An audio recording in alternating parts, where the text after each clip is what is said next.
أعوذ بالله من الشيطان الرجيم. بسم الله الرحمن الرحيم. الصلاة والسلام على سيدنا محمد وعلى آله وصحبه أجمعين. أما بعد، السلام عليكم ورحمة الله وبركاته. ولا ليال وان السلام يا أمير البوتجوكتين. كسر هذا موضوع ويجن أو عنوان كيسو يحي هراء أسعى حنانية جبين dhageysi wanaagsan. qof walba oo noloshan ku nool wuxuu leeyahay hami ama waxaa jirta hadaf ama gool oo hiigsanayo nolosha inuu gaadho. qof soo kacaya subaxii oo ma jirto aanan waxba ku fikiraynin nolosha ama aanan hami lahayn ama waxa uu qabto ama inuu noloshiisa horumariyo. inta ugu badan dadku intooda badan waa dad mar walba ku fikira ama hadaf leh oo jecelna inay gaadhaan, dadaalna ku bixiya say doontaba ha noqotee siday u gaari lahaayeen meesha ay rabaan inay hiigsanayaan. habase ahaatee noloshaasi qofka ama hadafka uu qofka hiigsanayo waxaa jirta mar walba caqabada horyaala qofka biniaadanka. caqabadahaas waxaa ugu horeeya inta ugu badan bulshada oo ku dhex jiro qofku iyo environmentiga. bulshada qofka ku dhex jiro ama dadka ku xeeran baa dhici karta mararka qaarkood inay noqdaan caqabad qofka hor jooga oo u diidan inuu qofkaasi tallaabo qaado, mar walbana lugaha haysta. wayna dhacdaa runtii marar badan, especially anoo ka hadlaya bulshadeena Soomaaliyeed ee ku dhex noolahay ilaahay naga dhaliyay. runtii waxaa ku badan dadka bini'aadanka la haraysa, xataa ha ahaadaan kuwa kuugu dhow, balse waxaad odhan kartaaba mar walba dadka kuugu dhow waaba dadka kuugu daranba beryahan dambe. si ay ku dhacday lama yaqaan, laakiin waxaan u malayn waa iska calaamadaha aakhir zamanka. taasay xumaantii badatay, wanaagiina au yaraaday, khayrkii au yaraaday, sharkii au batay, qulubta sharti iyo xumaantii ay ku badatay runtii. taasoo qofna u ogolayn nolol, qofna qof u ogolayn wanaag. dadku isku wada mashquulsan yihiin, especially anoo ka hadlaya mujtamaceena. dadkee waxay noqdeen dad runtii iyaguna isku mashquulsan, halkii wax kale laga fikiri lahaa ama qofku awdanihiisa gaarka ku mashquuli lahaa. inta badan dadku waxay yihiin dad iyagu iswada haysta lugihii. taasoon odhan karno waxa runtii inoo sababtay hore dib u dhac badan iyo inaan ummadda mar walba ka dambayno.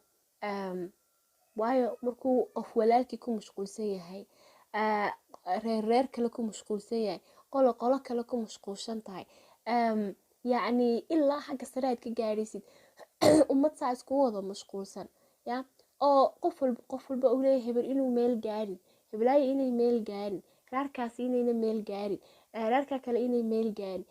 waxaa noqonay dad nooca dad ilaahay iyaguuna isku diray. subxaanallah, waa wax laga yaabo ilaahayna laga magan galo. ilaahayse waxaan ka rajeynaynaa waa xanuune inuu ilaahay xanuunka ummadda u ka qaado oo ilaahay qulubtooda burcad isku mariyo, ilaahayna caafiyo ayaa runtii ilaahay uga baryaynaa. laakiinse anigoo la hadlaya qof kastoo runtii cajaladiidan dhegeysanaya ama codkaygana uu gaadhayo, anigoo la hadlaya, haddii aad tahay qof hami leh, haddii aad tahay qof raba inuu meel gaadho, haddii aad tahay qof niyad wanaagsan oo daacada oo mar walba jecel dhib kastoo lagu haya haddana intuu ka tallaabsado oo horumar gaadho, oo aanan xumana u qaadin ummadda iyadoo dhibaato kasta lagu hayo. haddii qof noocaaya tahay, runtii waxaa tahay qof ka midha dhalin kara hadafkiisa oo aakhirka noqdo mid guuleysta, guushana hantay ayaad noqonaysaa biidnillahi alkariim. balse inta ugu horeysa niyadjo badan baa kula soo gudboonaanaya, adkaysi badan bay u baahan tahay. waxaan kulahay adkayso, ha kuu noqoto dhibaato kastoo lagugu sameeyana motivation ha kugu noqoto ama mid haray kuu riixda ha noqoto. dad badan baa xagga dhabarka kaa tooganaya oo jecel inay horey kuu tuuraan, amaadoo meel jar jooga oo raba inay kaa tuuraan halkaa, si ay runtii wax walba kugu jira oo halkaa ugu dhinto. balse waxaa la yiri daacadi ma hungowdo. mar walba qofka wanaagsan ee daacadda ah ilaahay baa la jira, mana hungoobayo, mana dhibaatoobayo. balse qofka qalbigiisu xanuunka ku jira raba qofka walaalkii inuu dhibaateeyo, kaasi ayaa ah ka isaga yacni dhibaatoonaya. dhibaatadu mar walba ay ku habsanayso dhibaatada oo walaalkii la rabo isaga ayay qabsanaysaa. laakiin qofka daacadii mar walba waa isagu kii guulaystay, harayna u socdo, ilaahay baa ku ilaal. si walbo dhabarka lagaaga joogto waxba ma noqonaysid, waxaad noqonaysaa mar walba kii guulaysta ayaad noqonaysaa. ee ha niyad jebin, horeyna u soco. mar walba dhibaato kastoo lagugu sameeyo kula soo gudboonaata, noqo qof u adag oo jeeri kara ama dhaafi kara. runtii waxaanad moodaa dhibaatadu moray kugu badato dhan walba haddii aad aragto yacni inay dhibaatadu kugu yara badato ama waqtigu uu yacni kugu yara adag yahay, waxaad noqonaysaa qof adag baa laga sii qaadaa. waayo dadku labuun bay u kala baxaan. inta ugu badan dadku waxa weeyaan dad dhibaato kastoo ku dhacda adag ka qaada, iyo waxaa jira dad dhibaatada ku dhacda ay burburiso oy dumuuxii wixii ku jiray oo dhan ambishinkoogu dhan au ku dhinto ayay noqdaan. ha noqonin qof noocaasa, waxaad noqotaa qof dhibaato kastoo ku dhacday adayg ay u sababto inuu ka qaado, noloshiisana uu ka horumariyo, iftiin ay u noqoto. haddii aad aragto inaad tahay qof lagu mashquulsan yahay inta ugu badan, oo xataa dadka kugu dhow ay aad kugu mashquulsan, haddii qof nooca ayaa tahay waxaad ogaataa inaad qof muhiima tahay. waa inaad niyadaada taa u sheegtid, qof muhiima ayaa tahay. waayo qof muhiima unbaa lagu mashquulaa, qof muhiima unbaa la hadal hayaa, qof muhiima unbaa noloshiisa la raadiyay, waayihiisa wuxuu ku nool yahay. qof muhiima unbaa la dabaguraa, qof muhiima unbaa la isku daya in nolosha laga xumeeyo. marka qof muhiima ayaa tahay, ee marnaba ha niyad jebin. waxaa jira hadal caana oo laga dhaxlay walaasheenii geesiyada ahayd, allah u naxariistay, hodan naaleeye, oo runtii ay ahayd role model oo gabar ku dayasho mudan ahayd, ayaa waxay ka tagtay hadal aada u weyn oo dhaxalgala. waxay tiri Somali people are dream killers, joy killers. run ahaantii waa runteed bay ahayd, allah u naxariisto. Soomaalidu waa dream killers. marka mar walba ood jeceshahay inaad wax noqoto ma waayeysid cid ku qalqasha ama ku carshaysa, laakiin haraa looga soconayaa. waa in haray loo socdo, waa inana loo joojin insha allah, ilaahayna la isku xiro. haddii ay nafta kugu kalifta mararka qaarkood adigoo ka aamin baxay ummadda kugu xeeranaya dadka inaad keli ahaatidood noloshaada iyo dantaada ku toostid, duwed samee. ilaahayba waa keli weeyaan, ilahaaga isku xidh. ilaah haddaad haysatidood isku xidhid ood umuurtaada dhan faraha ka saartidood mar walba xadhgiisa haysatidood qabsatid, wallahi cidna uma baahnid. you don't need nobody. ilaahay unbaad u baahan tahay. isku kalsoonow, caqligaaga ku kalsoonow, kartidaada ku kalsoonow, daacadnimadaada iyo wanaagaaga iyo waxaa tahay shakhsiyadda aad tahay ilaahay kaa dhigay ku kalsoonow. taasaad ku meel maraysaa, taasanaad ku gaadhaysaa meel walba. diriim kastood leedahayna inuu noqon mid kugu dhex jira, laakiin isku day inaad mar walba ka mina dhelisid dariiqeediina mar adoo ilaahay la kaashanaya, waanad guuleysanaysaa. run ahaantii clipkaygan sababta aan uga dan leen usoo duubay waxa weeyaan dhibaatada aadka u badan ee inta badan ay dadku ku hayaan, ay dadka runtii ama asxaab ha noqdaan, ama sometimes dad familia ha noqdaan, ama cidda doonta ha noqoto, ee dhibaatooyinka mararka badan ay koskareeyaan dadka niyadda xun leh ee bulshadeena ku dhex jira, ee jecel inay dadka individualska ee wanaagsan ee daacadda ah ee weliba jecel khayrka mar walba inay sameeyaan, ee dadka u heelan ee ugu naxariista badan leh. inta badan wallaahi waxaa jira dad badan oo jecel inay dhibaateeyaan, waxay ka tahayba ha ka ahaato, balse jecelnay mar walba lagu haystaan runtii. laakiin kuwaasi ma noqonayaan kuwa runtii loo jabo, ma noqonayaan.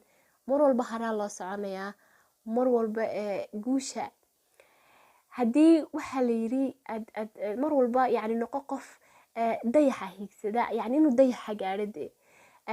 haddii aad dayaxa gaadhi weydo, ugu yaraan waa inaad tirahdo waa inaan xidigaha dushooda tego, waa inaad xidigaha hiigsatid haddii aad dayaxa xataa gaadhi weydo.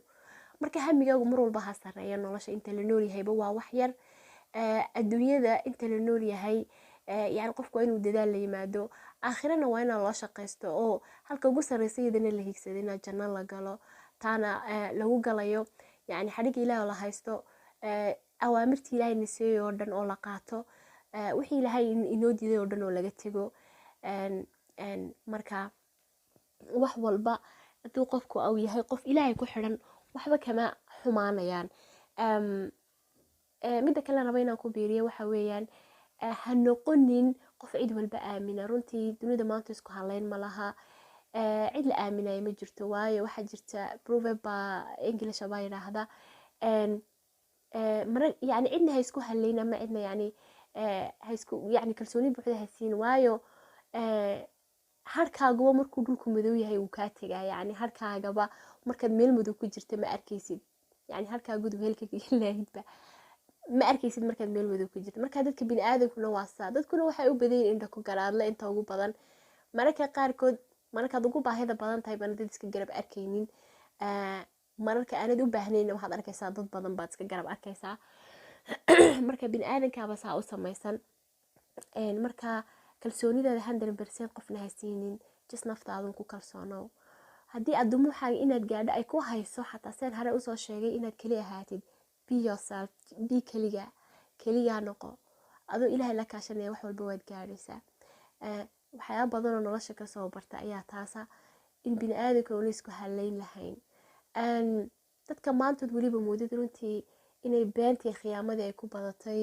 dadka qaarkoodna ay beentii runba la noqotay oo yani adyaabaysid siday xumaantu zamankan ay u badatay waan aragnaa say wax walba fusqigii iyo faaxishadii wax walba adduunka maanta ay u bateen saa unba xumaantiina dadka qulubtooda ay ugu badatay oo qulubtii xanuunsanaysayba adduunka ku badan marka ilaahay shirkowga ahana gara mariyo laakiinse naftaada mar walba ku kalsoonow ha niyad jabin harayna u soco caqabad kastii hadal xun oo kastoo lagu yidhaahdin ha noqdo mid adi horay kuu riixa oo halkaa aad joogta kaasii dhaqaajiya runtii ha noqdo taasi waxay ka mid tahay casharada aan runtii aan nolosha aan ka bartay ayay tahay oona jeclaaday runtii walaalaha inaan la wadaago qof kasta oo i dhegeysanaya run ahaantii waqti siiya cajaladkayga inuu dhegeysto waan uga mahad celinayaa dadka waqtiga siinaya haddii aad jeceshahay